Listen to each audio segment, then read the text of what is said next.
Je ne veux connaître ni ta philosophie, ni ta religion, ni ta tendance politique. Peu m'importe que tu sois jeune ou vieux, riche ou pauvre, français ou étranger. Quand tu m'appelles, j'accours.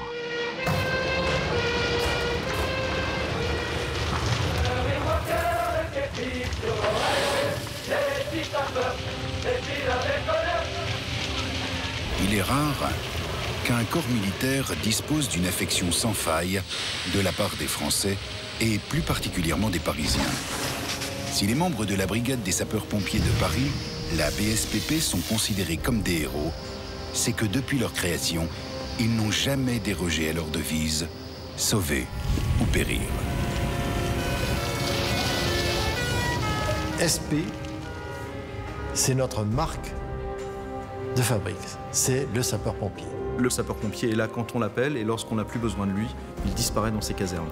Il connaît le contrat, qui est un engagement total pour sauver l'autre, dans ses vertus de la profession que le sont l'altruisme, le dévouement, l'abnégation. La mort, il la côtoie à chaque instant. C'est une omniprésence, même si c'est un professionnel. Le pompier de Paris, elle reflète son histoire. C'est à la fois quelqu'un d'omniprésent, mais c'est quelqu'un d'anonyme. C'est quelqu'un qui, lorsqu'il endosse l'uniforme, endosse tout ce passé glorieux, tous ces actes de courage et de sauvetage, toute cette performance. C'est quelqu'un qui est régulièrement confronté à la mort, alors bien sûr celle des autres, et c'est ce qui aussi participe à cette admiration populaire.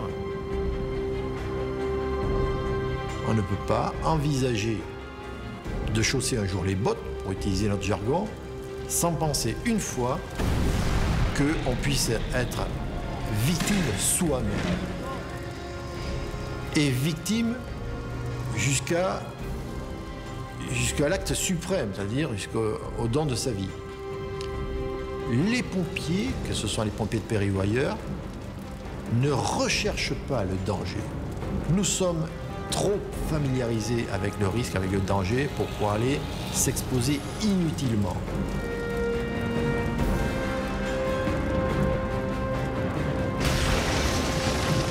Du guet royal aux sapeurs d'aujourd'hui, du seau d'eau aux engins actuels, l'histoire des sapeurs-pompiers est intimement liée à celle de Paris.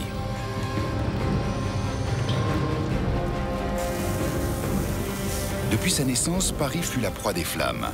Au Moyen-Âge, il n'y avait qu'une seule doctrine face au feu. Lui faire sa part, lui abandonner un peu pour sauver le reste, à moins que quelques saints hommes acceptent de se mesurer à la malédiction des flammes.